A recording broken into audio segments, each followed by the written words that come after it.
You're listening to Choose FI Radio. The blueprint for financial independence lives here.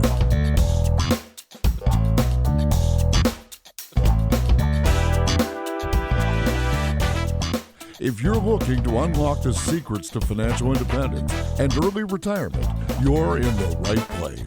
Stay tuned and join a community of like-minded people who are getting off the hamster wheel and taking control of their lives in the pursuit of financial independence. Choose FI, your home for financial independence online.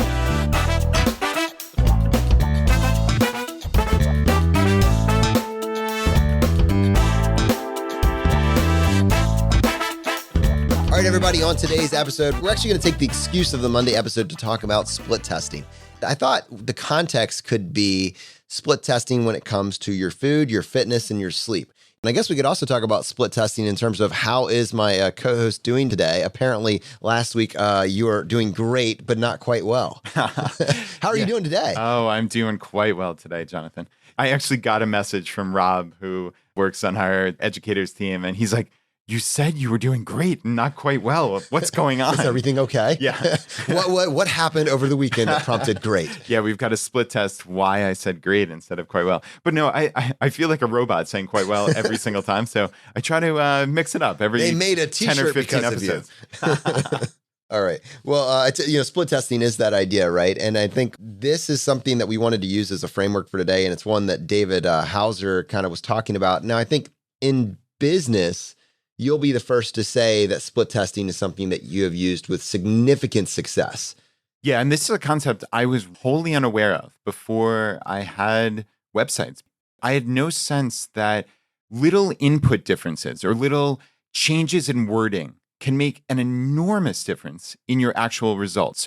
The most obvious way that people split test when it comes to businesses and online businesses certainly is trying to get people to take some action. Let's say subscribe to an email list. So there are literally services that will give you, let's say, 2 different pages. So you come up with wording A and then wording B. Let's say to 100 random visitors, they give page A to 50 of them and page B to the other 50 of them, and then they compare the results. And now, naturally, that's not going to be statistically significant just to have 100, but you would probably do a couple thousand, and you would see what the result was. So the crazy thing, Jonathan, is I've noticed on my site, like Travel Miles 101, when we used to do this back in the day, was changing sometimes just the color of the button of the sign up, or instead of get your free course, sign up here, or just changing something minor, like a photo, could result in a 20, 30, 50% difference in email signups. And that's from one tiny little change. So I guess really the concept is continually iterate, right? So you split test that one thing, you get an answer that you're satisfied with, and then you don't just stop there.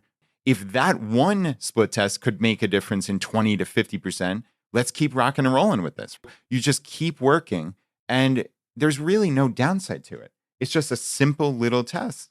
And you see, all right, is this going to produce a better outcome? If not, then we stop. If so, let's change it and let's move on to another test. So it's this continual iteration of process improvement. Actually, MK, let's bring you in on this. I know that with the company that you worked for, split testing and marketing was actually a huge piece of what you did. Yeah, so for a year and a half, I was actually a testing and optimization manager. I lived and breathed those button colors, Brad. They made a huge difference. One of the great takeaways that I had from that time was I went to a conference and there was a really smart guy up on stage who is French, and he worked for an optimization platform company. That was his technology. And he said, the chances that you will land on the right combination of word, colors, pictures, everything on your website the first time is so infinitesimally small that if you're not testing, you're not improving. And I actually took away from that a lot of details for my own side business, but also just for life. The chances that I land on the right diet and workout regimen and habits for myself the very first time that I try something is so infinitesimally small that if I'm not testing, I'm not improving, I'm moving backwards. I'm staying stuck in something that doesn't work. So testing and optimization is huge in business, but it's been super impactful in life as well. Well, you're getting ahead of me. That was actually my question. Let me ask you this. When you listen to that fellow making this keynote, this talk, and actually addressing this idea of optimization, Did you immediately take that back and start applying that to your personal life, to your health and fitness? Is that a connection that you made then, or is that something that now you're looking back and you're making that connection? I think looking back now, I'm making that connection. I'm kind of seeing at that time, I started to change up my workout regimen because I wasn't happy with where I was. And so I look back now and I'm like, oh, I started doing that all around the time that I was deep into like A/B testing and I had just gone to this conference. And so now looking back, I'm like, oh, that's what's prompted these other things. But at the time, I was just on this improvement bent. And it was also around the time that Jason and I had completely automated our finances. So all this mental effort that had been going to how do we automate saving and what we're spending and all those things was done. And I was like, I need something else to optimize. I feel like you guys were down below 10 minutes, 10 minutes a month on your finances. Yeah. And I think an important note here, especially when it comes to the business, is like you said, the chance that you hit on the exact right strategy that first time is so fleetingly small, right? It's almost impossible to believe.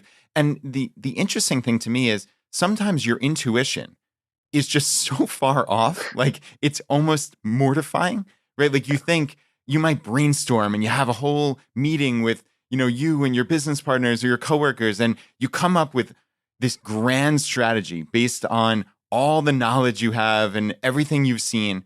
And then you split test it against something you think would never work. And the thing that part B just so outperforms your masterful part A. It's crazy, but the numbers don't lie. That's what's cool about this. It's applying a level of detail and scrutiny and math that you otherwise don't, just based on intuition. MK, you were saying just a second ago, you were kind of actually making the comparison to what would it look like to split test and apply that to your health and fitness. And that's so interesting because that's what David in his book was discussing as well. Brad, I know that this for you, this was one of the reasons that you got so excited about interviewing him. And when we were talking behind the scenes ahead of that interview, this was one of the main ideas that you came to me, this idea that you could apply those same principles that you've seen work in your business and actually apply it to your health and fitness. And I'm curious for you, as you started to implement that, what were your big realizations? Yeah, I mean, this has been a significant part of my life for the last handful of years. I look at myself now and say, oh, I'm in, reasonably good shape. I'm sleeping better than I've ever been. I'm fitter and overall healthier, but I can't really point to anything specifically and say like, oh, I went on a crash diet or, oh, I did 90 days of 3 hours a day of exercise. It was nothing like that. And I look at that as a good thing. I look at it as this has been continual improvement from a point of where I really honestly wasn't that healthy. I mean, it was crazy, Jonathan. I looked at a picture. I have to show you this. You will not recognize me. I looked at a picture when we first moved down here, Laura and I, we went to some historical site in the Richmond area and we took a picture. I look like a different human being. I was probably 40 pounds heavier. I just looked disheveled. Like it was just like a total mess. And I was 10 plus years younger. I was probably in my late 20s at that point. And I mean, theoretically, you think, oh, a 28-year-old freshly married guy is going to be in better shape than a 40-year-old dad of two. But in my case, that has proven the complete opposite. And it really has stemmed from just trying to be a little bit better. This is what we talk about with FI. It's the same framework, guys. It really is. It's just that aggregation of marginal gains. It's looking for little ways to improve and make your life better. And sleep has probably been the biggest thing. Nutrition and fitness are a close second and third. If you get those three things right, you're going to be a pretty happy and healthy person. And if you want to focus on what you actually said there, Brad, the two things that really stood out to me, the fact that at the age of 40, you feel like you're in the best shape you've ever been compared to 28. So, and also the life stage difference there. So now, 40-year-old father of two, 28-year-old dinks, right? Yeah. There's some built-in advantages there on the one end versus the other. But because along the way you have increasing bandwidth in your life, and because you know to apply that bandwidth in that space to really figuring out what works for you, you've ended up in this place. And the other thing is, and this is to your point, you said it wasn't because of a crash diet. It wasn't because of massive amounts of willpower. It was because you found a lifestyle that works for you, right? And I think my biggest criticism, my internal criticism of myself is that I always think it's about the 12-week transformation. It's about the extreme willpower. It's about me becoming a different person in order to get these results. And then when it doesn't work, or it doesn't work as fast as I think it's going to work, or when I go off the rails at some point because it was unsustainable for various reasons that we can get into, then I'm the failure, right? And it was a problem with me. The system would have worked. It would have worked, but it was a problem with me. And I think there's this tendency that all of us have to think that what works for someone else has to work for me, or that I have to do what that person did in order to get those results, instead of actually being able to internalize and say, what is my criteria for success? And then what would be a system that would allow me to get the results while fitting into the lifestyle that I want, and kind of engineering that. In order to do that, it requires intentionality and actually being willing to say, split test it. Does this work? Does it not work? How do I feel? Evaluating that. And you need some criteria in order to be able to do that. I think in order to reverse engineer this for an individual, recognizing that the results that you come up with may not be the same as mine, but I think that because I've tried so many different diets and I have had success and failure with all of them, depending on what was going on, but in terms of long-term, never feeling like I hit that balance point, I think I should talk about usually like how it goes downhill, how it starts and how it goes downhill. I get really motivated. Maybe, it's the fall of a year and the New Year's coming up and I start doing all my preparation. I'm going to be this better person, right? And I get excited about one diet or another. Maybe it's I'm just going to eat less calories. Maybe I'm going to go on this high protein diet. Maybe I'm going to track all my calories. Maybe I'm going to go vegan. Maybe I'm going to, count my macros. Maybe I'm going to, whatever, add all of these in, and I get this regimen in place. And I just do, right? Extreme levels of discipline, map out all my meals. And that works for a period of time, but then a couple things happen because I'm not listening to myself. I'm just trying to rigidly adhere to this diet or this exercise plan. I'm sore, I'm achy, my body, I'm having trouble getting up in the morning. I have no energy. I have this brain fog that the caffeine can't help me break through. I'm constantly hungry, and my willpower, as it's being eroded by the level of my workouts as I get closer to 5 or 6 or 7 p.m., I'm just craving something. And while I'm able to resist that for 1 or 2 weeks, the first time that I'm at a social function, because I'm constantly hungry, my willpower is completely eroded by this point in time. I'm exhausted, I'm tired, and I finally just give in. I have whatever, the pizza, the ice cream, the caffeine, all that, all that stuff to make up for it. And then, wow, that was what I was missing, right? I mean, why would anybody go to those links? And then, all right, well, and then apparently I'm not strong enough. I don't have enough willpower to make it to the end. So what was the point? I'm just, you just, at some point, it's just attrition, right? You can't come back from that, because that failure, to maintain that willpower and not do these actions that you said you were not going to do indicates that this isn't going to work for you. So you just give up. But I think the big things for me whenever I'm evaluating the diet is, am I having cravings, right? Cravings. What are my energy levels? How much does this diet success depend on my caffeine intake? And am I enjoying it? Does it fit into my lifestyle? Is it convenient? Do I feel like a prisoner of my goals? I think with any diet that I've really thrown myself at, those have been the things in varying degrees that I felt that I've never taken a step back and say, what would it look like to solve this? Yeah, what you just said there, am I enjoying it? If it's deprivation, it is never going to work. It just isn't. Obviously, there are some few people out there who can follow a diet to the T over, let's use a 5 period, 30 to 50 years, and stick to it and measure everything. And that's wonderful for those people. But I think that's few and far between. So, I mean, for me, it's about creating a framework of a life that just works. I mean, you use some really loaded language in there that I'm a failure if I don't hit my goals, or if I go back, I'm going to be a better person. Are you really a better person because you follow some macro thing? No, that's the internal language in your own head. To me, it's about these little changes. A lot of it is this split testing concept that we're talking about, which is, all right, find the big levers that work. So for me, it was, without question, it was sleep. Sleep was the biggest thing. So many people go around, and this has been mitigated a lot with, Jeff Bezos saying he gets 8+ hours of sleep, and Ariana Huffington and her famous almost destroying her head by passing out. And now she's taken her time and energy and focused on sleep and why it's so important. So the message is changing, but for so many decades, it was, oh, I'll sleep when I'm dead, or, oh, I only need 4 hours of sleep a night. There's basically nobody who needs 4 hours of sleep a night. There's basically nobody who needs 6 hours of sleep a night. If you listen to people like Matthew Walker, who wrote Why We Sleep, he said the shortest phenotype is needing 6.25 hours of sleep, and that's only like 1 or 2% of the population. So anybody out there who thinks they're getting by and thriving on 4, 5, 6 hours of sleep really is kidding themselves. So for me, then it came down to, all right, how can I improve my sleep? It was reading books. Sleep Smarter by Sean Stevenson was a really great one. And just little tips. And you just try to figure out what works. So we, as we mentioned, I think on the last podcast, we got blackout curtains. My neighborhood, a lot of people leave their front lights on, and it's really distracting and it's really annoying. You don't think you notice that, but when you read these books and listen to these podcasts, you realize that there are tests where if someone shines a tiny little pinprick of a light on like your foot, it actually impacts your sleep. They have studies of these Really? things. So yeah, which is crazy. Mhm. And you have no concept of it, yet it impacts you. Now, granted, I'm not a scientist. I don't play one on TV. This is just I see what you're reading that I've done. But when you hear it over and over again from different various reputable sources, it starts adding up.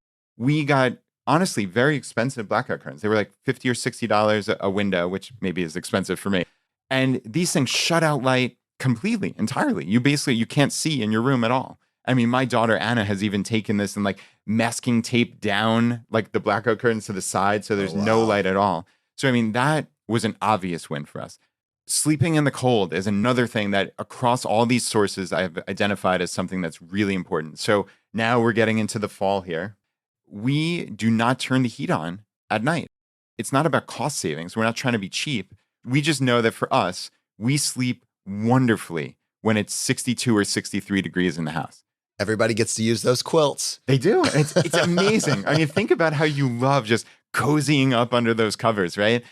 It is one of these facts, according to what I've read, again, over and over again, that sleeping in the cold is important. So now in the summer, that means on the other side of the coin, we're turning on the air conditioner a little bit more than we'd like. We don't turn it on during the day all that much. We keep the house pretty warm, but it's important to us to sleep in the cold. So we do that. I mean, you can get down the rabbit hole of this, Jonathan, and you see people with like blue blocker glasses. That I haven't gone that far, but I've certainly turned on blue blocker on my computer and on my cell phone. So just trying to keep those wavelengths of light out of your brain. It's one of these things like you can keep going down the rabbit hole, but for me, it's just the high level stuff. It's sleep in the cold, sleep on a comfortable bed. I bought these mattress toppers that are just super duper comfortable. It was like $30, instead of sleeping on a decent to hard mattress, I got a $30 mattress topper, and it's extraordinarily comfortable. So just these little things, and I just keep looking for them. But honestly, I think I'm $100 in or less just in our bedroom alone. I think if we're going to kind of go through the trifecta here, food, fitness, and sleep, we're going to talk about sleep first. There's probably a few other things in the sleep hygiene space that you could talk about.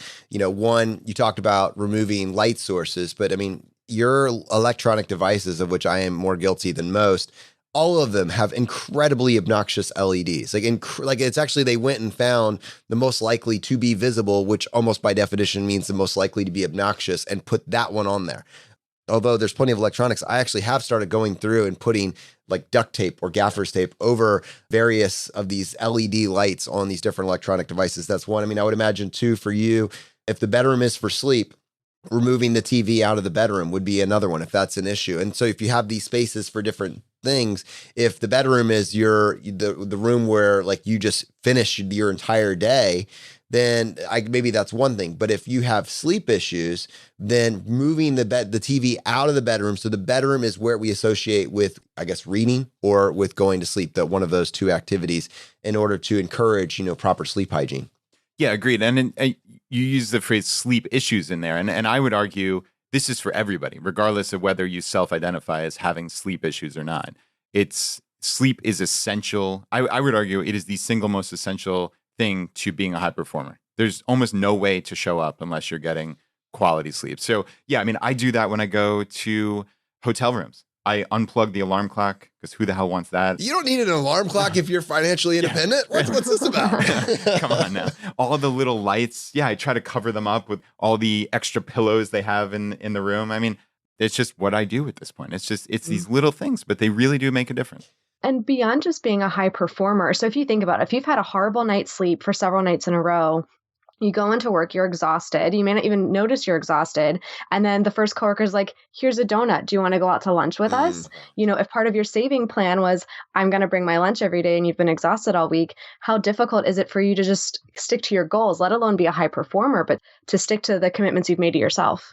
Yeah. So willpower, right? I mean, that internal resolve that allows you to focus on the things that you said you're important. If your lack of sleep is slowly depriving you of that, then start there.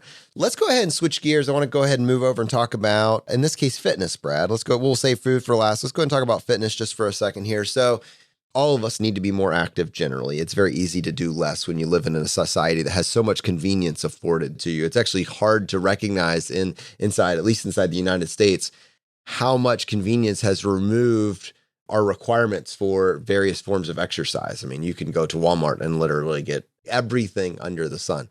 Something like getting water, would be a much more complicated endeavor, or fuel would be a much more complicated endeavor in various parts of the world. I think generally it's do more, but at the same point, figuring out a way to make it a lifestyle and recognizing that you don't have to do the exact same thing as everyone else is pretty empowering. Yeah, it certainly is. And I mean, this really is very personal. And for me with fitness, it's a broader question of what am I looking to get out of this? And I think this is really, really personal. Obviously, you can say to be healthy. Am I looking to be strong? Am I looking to look good? Let's not discount that vanity has some aspect of why people exercise. I think also, how much time are you looking to put into this? Are you trying to get an 80-20 out of this where minimal inputs get great results? I mean, some people genuinely enjoy exercise, right? And I mean, we have many, many thousands of runners and long distance runners in the audience, as we've learned in past episodes. And if I said, hey, I only want to exercise 2 or 3 hours a week, I mean, some people genuinely enjoy running for 10 plus hours a week. That would be a detriment to their life. Talk about a different phenotype. Right. Yeah. Oh my God. I personally cannot even imagine. So MK, are you a big long distance runner? Yeah. So I've done 5 half marathons. And so again, going back to the testing, like I realized that when I have a date on the calendar for a race, I will stick to my training plan. I will run, I will get it done. And then after the race, I do not want to look at my running shoes for a month. And then I can go back to it. So yeah, I'm a long distance runner. I love it, but I do get to a point where I hate it. And that's where I've tested to figure out what I need to do in the in-between.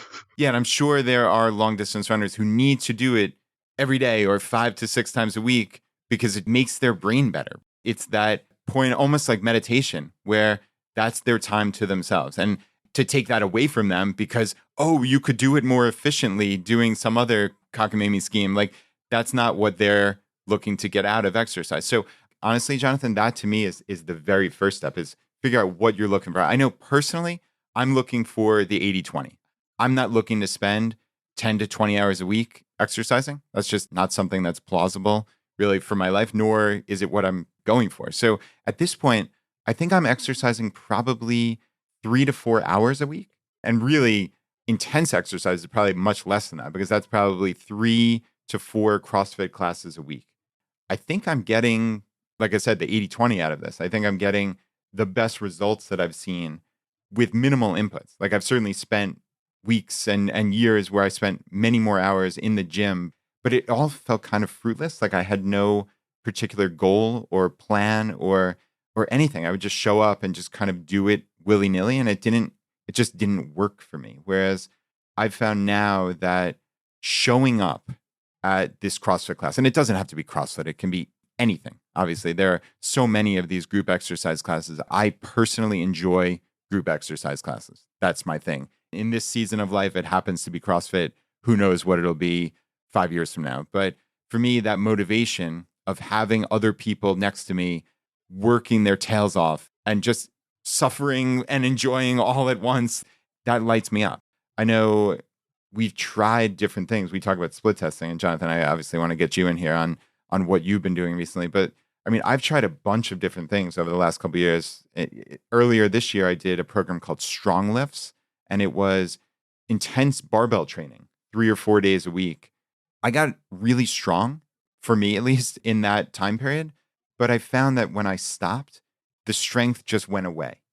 That, you talk about split testing, I realized that while that wasn't a complete waste of time, because during that time period I was enjoying it and I did get stronger, it went away and that wasn't sustainable. Like I'm not going to do that 3 days a week for the rest of my life. I just knew that wasn't going to happen. So for me, I realized, okay, that was an interesting experiment, but that's not something I'll ever do again in that intense manner because again, it wasn't sustainable for my life. And I think that's a key component of putting these process improvements into your life. And that kind of goes back to when we were talking about you and your diet and nutrition is if it's not sustainable, if it's something you feel like you're going to fall off the wagon at any moment because of willpower, just sheer willpower, that is not a sustainable plan going forward. Yeah. So, I kind of going through my own version of this as well. I think in general, all of us need to live more active lifestyles, right? I mean, that's one thing. It's so easy to be sedentary. As for what that actually looks like, I'm doing CrossFit with you right now. I'm really enjoying it. That's fitting in my season of life. I think I've done 3 workouts a week one time. 2 seems to be more of kind of like my steady state. But there's other variations of this as well. And just for people in the audience, there's 2 others that I wanted to mention. One is it's F3 or F cubed. I'm not sure how they pronounce it, but that's a national network of free peer-led workouts for men. The other one is November Project. This is a free fitness movement there's locations all across the country. You can Google both those. We'll have the links in the show notes. You can find something in your area. I think the general idea is like you need to do something that stretches you. I mean, this isn't always about finding the easiest day possible. I mean, sometimes you need to lean into hard stuff. Do something hard. This is something that Pete from Mr. Money Mustache has said a couple times in a couple different ways. Like with CrossFit, you're going to do something hard. It's only going to last 30 minutes to an hour. In fact, if it's an hour long, the first 30 minutes are a warm-up, which adds all these other benefits. But for 30 minutes or so, you're going to work to the outer limits of what you can do. You're not going to be working at the same level as highest performers in the gym, but you're going to be working at your upper limits because there's no way to avoid it. And that's why I think there is something to be said for if you're not internally motivated to get a workout partner, to go to a group fitness project like one of these 2 that I just mentioned, or to do something like CrossFit, any variation thereof, but find something that pushes you to do something hard. I am never internally motivated to do a burpee on my own. Like sometimes I'm doing it just to test. Will I actually in a vacuum without someone else telling me do a burpee? Well, I'll try it. But like, that's just not my bias. And I think the key is find something that makes you work hard. My simplification of that is do something hard at least every other day. Never take 2 days off, never take 3 days off, never go a week without anything hard in your life, right? So I think those are that's my simplification now.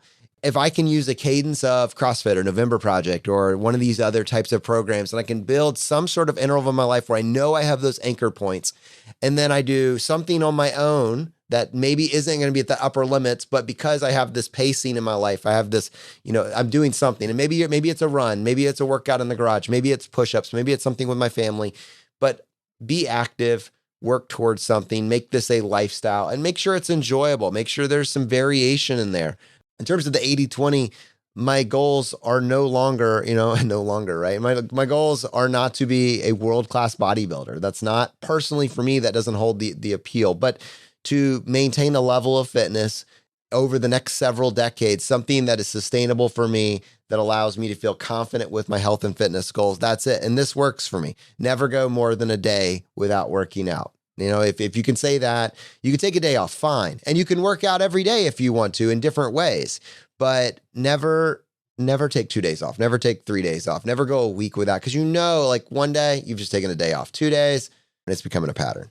So that's kind of like where I'm at. That's my 80-20 of what I'm doing. And I certainly do like throwing these CrossFits in there because I would never work that hard by myself. I just wouldn't do it. Yeah, agreed. And I think it's also important while we're talking about these kind of upper end of the fitness scale with CrossFit and strong lifts and things like this, just getting started with a walk can make a huge difference in your life. Split test that.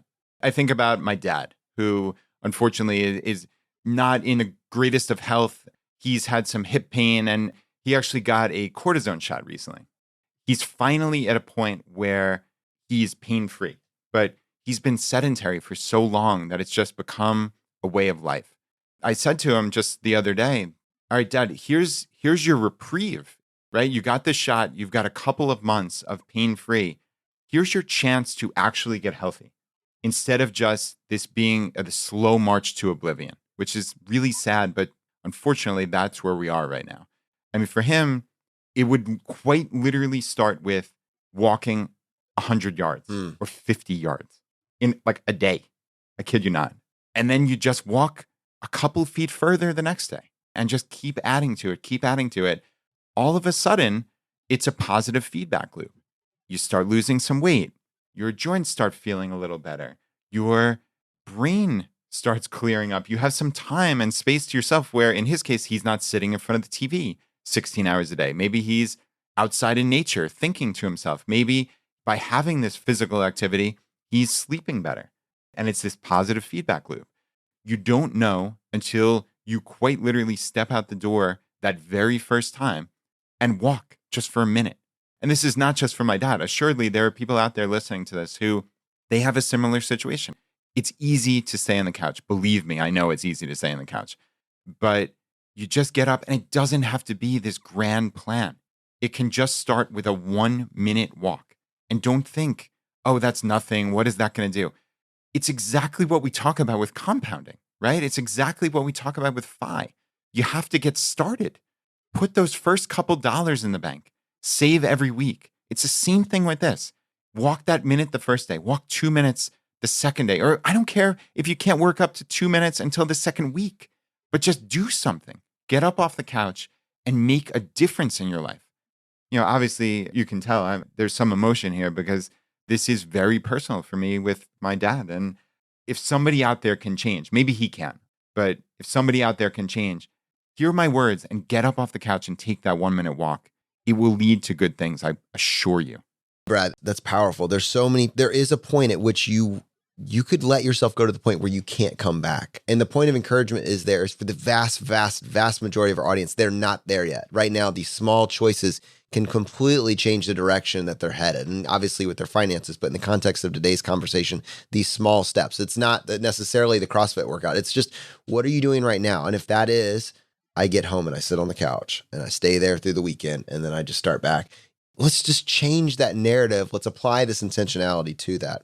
I think the last leg of what we wanted to cover in this episode is talking about the diet, right? And that's the third aspect of this. And also, I guess, as a part of the diet, the hydration as well. You know, like if we're going to talk about sleep patterns and we're going to talk about fitness levels, your hydration status is key for both of those. Keeping water readily available is huge. You know, I actually have, it's funny, I actually have 2 water bottles. I have a 1-gallon jug, right? Because I don't like to carry around a 1-gallon jug, but I have this objective of nailing this 1 gallon of water a day. I have my, my Nalgene, that 1 liter red bottle. And I just fill that up throughout the day. And that's like my way of building a framework for my goal of roughly getting about a gallon a day. That's what I do for my water. And I know, there's many other variations of that. Just keep refilling that cup, whatever. Try to get to the point where you're having to go to the restroom several times a day. That's a good indicator that you are hydrating your body. With regards to the food, though, this is where I really wanted to spend the time with split testing, because I think at this point I've pretty much done all of them. And I've rarely gotten the projected results that everybody said I would get with those if I did this. But at the same point, I've learned little lessons about myself that may or may not be unique to me. But when I'm actually taking the time, instead of saying, well, I'm going to do this diet or I'm going to do that diet, I say, okay, this aspect worked incredibly well for me. What if I paired these together? That's the portion for me that was saying, what if you created something that worked for you? And then what if you applied this framework? Maybe it would be helpful for other people. Yeah, I love that. And yeah, like you said, I've tried all of them.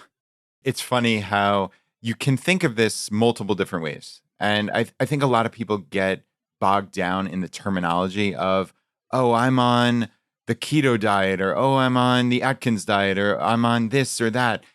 To me, personally, that seems like a distraction, but that's because I've been approaching it from this concept of split testing and just trying to get as much information as I can from a variety of sources that I trust, and just then figuring out what works for me. And like I said in the episode with David, I have determined, and this is really for the very first time in my life, because I've applied some level of scrutiny to it, that I have some food sensitivities. Now, I'm still trying to figure out what they are, but because I was so blissfully unaware, and I think, honestly, most people are like this, that you don't think, I had that meal or I put that food in my body, and then X number of hours later, I had a desperate need for a nap, or I had a headache, or I had brain fog, or, oh, my throat felt a little closed up.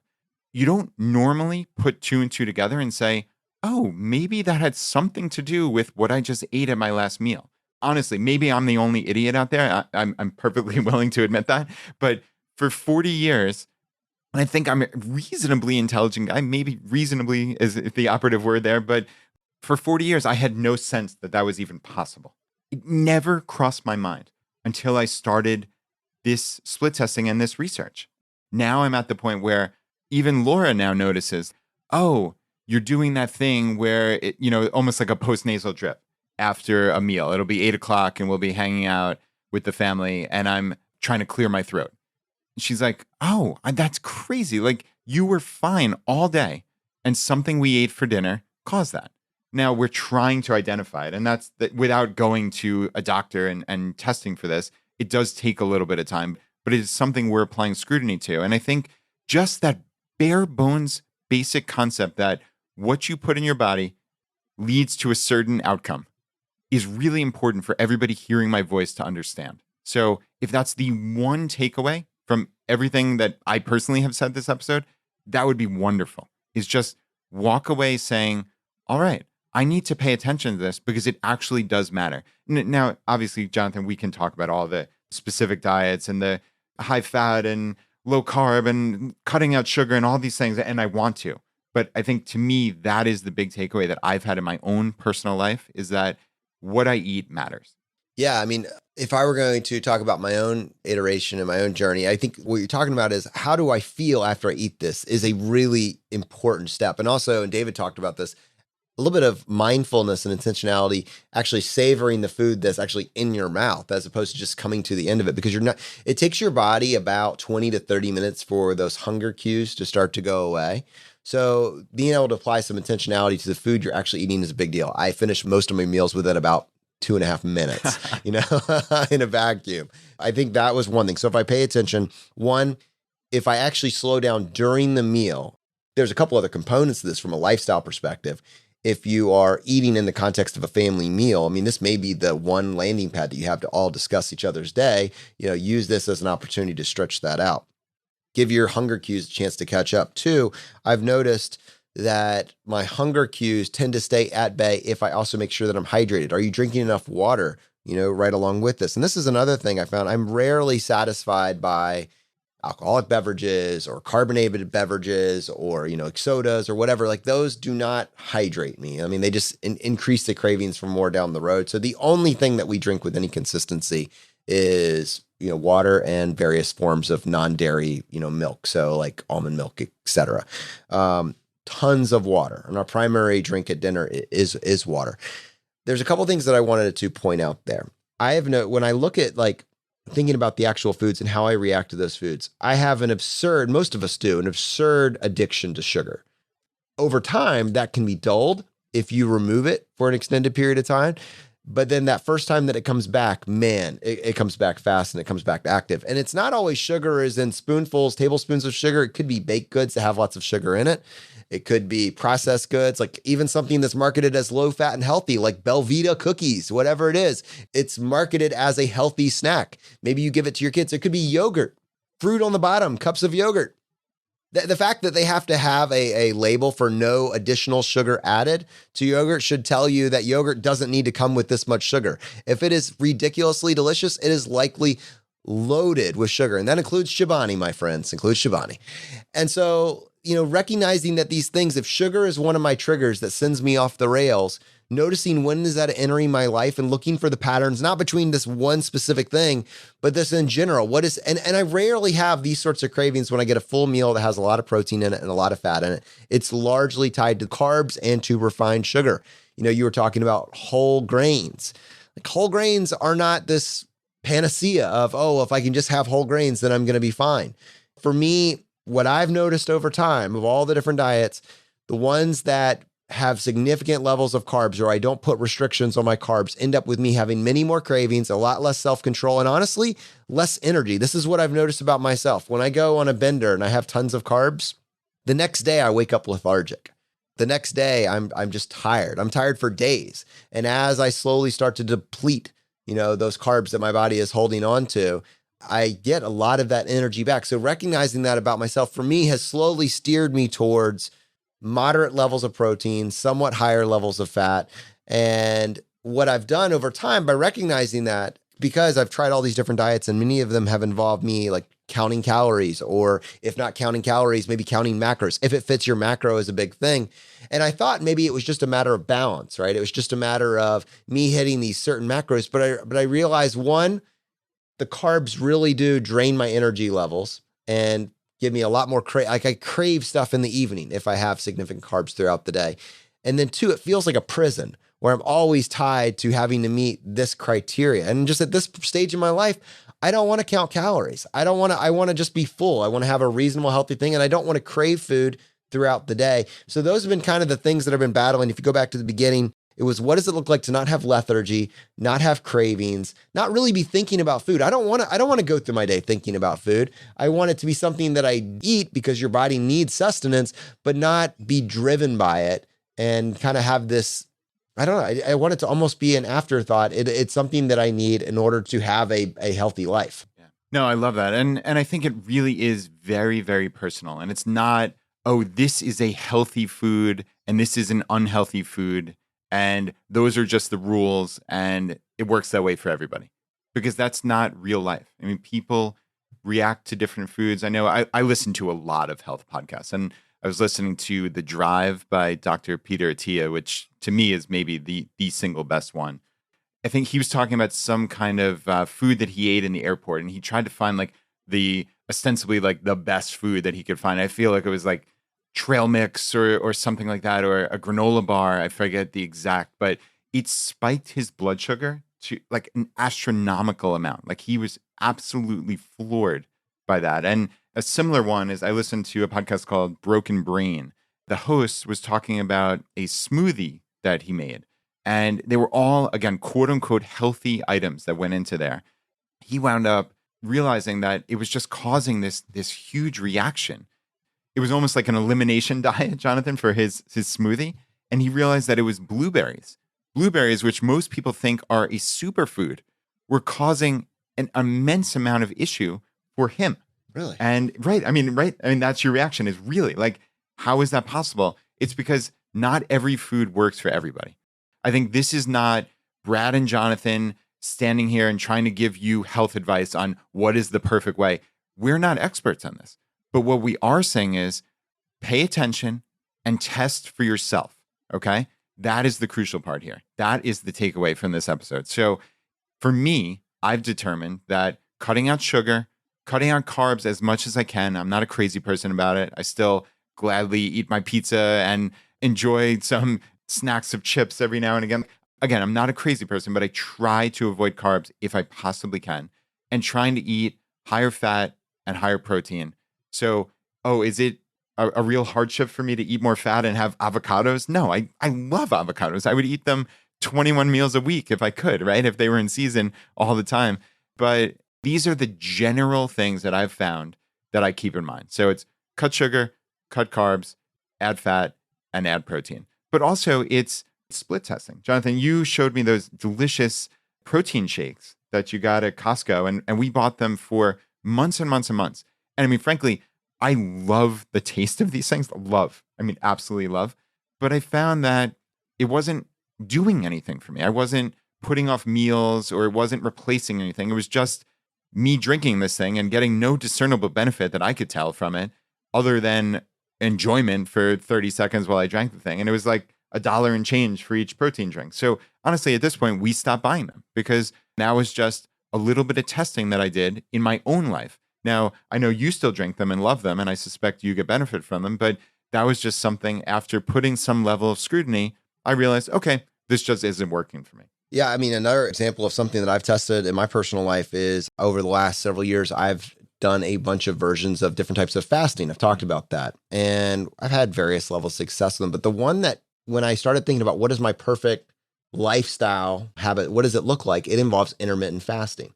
Intermittent fasting is a complicated way for many people of just saying, stop eating after dinner and skip breakfast, and there's different variations. You can be more or less extreme, but like one thing I noticed when I was doing it and I was implementing it on a significant basis, one, by having that hard stop, that structure where I'd stop eating after dinner, usually around 6 or 7 o'clock, that cut out all the midnight snacking, all the late snacking, that bowl of ice cream. There's no expectation that you're going to have dessert anymore, right? I mean, it just kind of ends it. No, you're done. Make sure you have a big dinner, something that's going to satisfy you. Drink plenty of water, have some tea if you want to, afterwards. And then that means that I wake up on an empty stomach. And there's two things that, tying this back to what we talk about, there's two things that happen there. One, I wake up so much more alert when I don't have carbs that I've had, late at night, ice cream late at night, whatever. Your body is in rest and digest, right? And once it comes to the end, you wake up like a bolt of lightning. So being able to wake up incredibly alert has been huge for me. And then two, and this is the other thing, once I start eating, I start thinking about food a lot more. So it's almost like I can maintain levels of willpower and I'm actually not that hungry. So I'm alert and I'm not that hungry until I get to about 10:30 or so, 10:30, 11, and somewhere between 10 and 12. That's when I'm having my first meal of the day. But to have that level of energy that early in the morning, be able to bolt up, and then to have this window constricted, and I'm only eating maybe 2, maybe 3 meals a day, I can apply all of my self-control to that window of time and then follow these general guidelines. That has worked exceedingly well for me. But like in a vacuum, where like maybe it was working, but then I decided to try something else just because shiny object syndrome, right? You move away from that and you don't think about what the benefits were. And so then when I was thinking about, all right, what does it look like to craft something that works? Like take the best of everything that has worked for me and then remove all the things that make my life more complicated. This is kind of how I landed on what I'm doing now. And I feel like this is really sustainable for me. So I'm having a moderate protein, slightly higher in fats. I am doing intermittent fasting now where I cut off what I'm eating after dinner. And then I'll have if I'm going to have anything else, it's going to be tea. And my wife and I drink tea together in the evening. And then I just don't have breakfast and I have that first meal in between 10 and 12. And so I think there's different types of intermittent fasting. In fact, there's an app that was recommended to me called Zero that you can use as a way of actually controlling the window in which you're eating. And you could do a 18-6, so 18 hours off, 6 hours of eating, or you could do a 16-8. There's different variations of that. But that's one I can kind of use in the background. And then I follow kind of like what David was talking about, a modified keto. I am not a keto purist or an Atkins purist. I don't fit strictly into one of these molds. I'm not cutting sweet potatoes out of my diet. I'm not afraid of butternut squash, these sorts of things. But what I will do in terms of mapping it out, and this actually goes to the finance part of this and the $2 per person per meal, applying that intentionality in the front end to, I want to have these delicious meals that I'm going to make. So what I do is on like a Sunday or Saturday on the weekend, I will go and I will look for 4 or 5 meals, right? And I will look for them generally on Pinterest, or I'll go to the vault where Laura's posted some of her $2 per person per meal, rules. I will then take those and I will download them into an app called Paprika, which was recommended to me by someone actually in our community, but it's this great tool that actually allows you to take the URL of any recipe that you're interested in, pull it into the app, and it'll download it and segregate it into, directions versus ingredients. I'll take all those ingredients, I'll map out what day I'm going to have it. I'll take those ingredients and I'll add it to a grocery list. I'll take that grocery list, compare it to what's in my cabinets and get rid of anything I already have. I'll take that what's left, what I actually need, and I will go to one of these online shopping sites. So like Wegmans has Instacart. A lot of places have a various online shopping capability, but Kroger has one called ClickList, just on Kroger.com. And I will put in my list of what I need right there. And then I will schedule a pickup. So now keep in mind, I'm only buying the items that I said that I wanted for these meals. So we did it recently, and for a whole week, all the meals came to like 6 or 7 meals.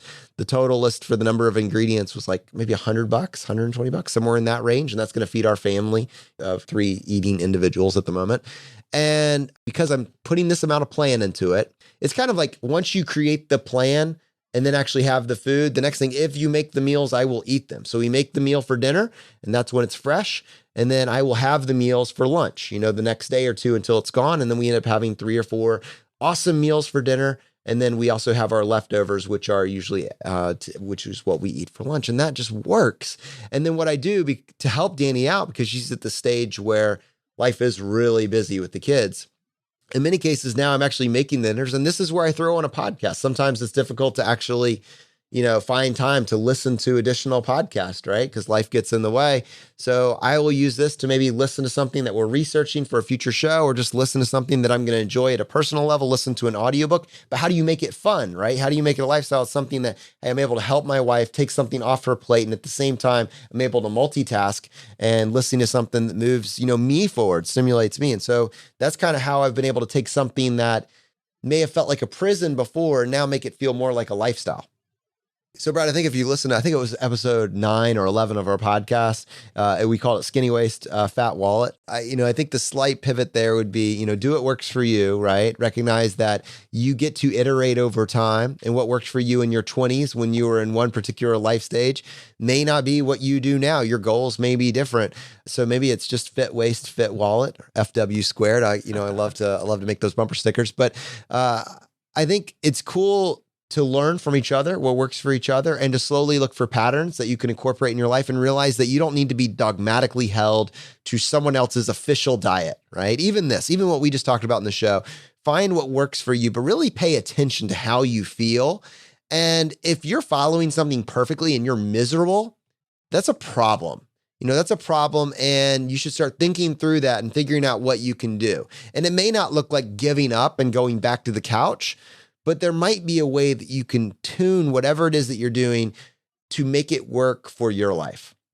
Your comments, your feedback, we'd love to hear from you. Let us know how you're stuck. Let us know if this is something that you're working through, how you're stuck or how you're getting unstuck. We'll incorporate it on a future episode. But I love that, we can always talk about this holistically. It's not just about your finances. It's about a life optimization strategy, and one that makes you want to spend less time on the couch.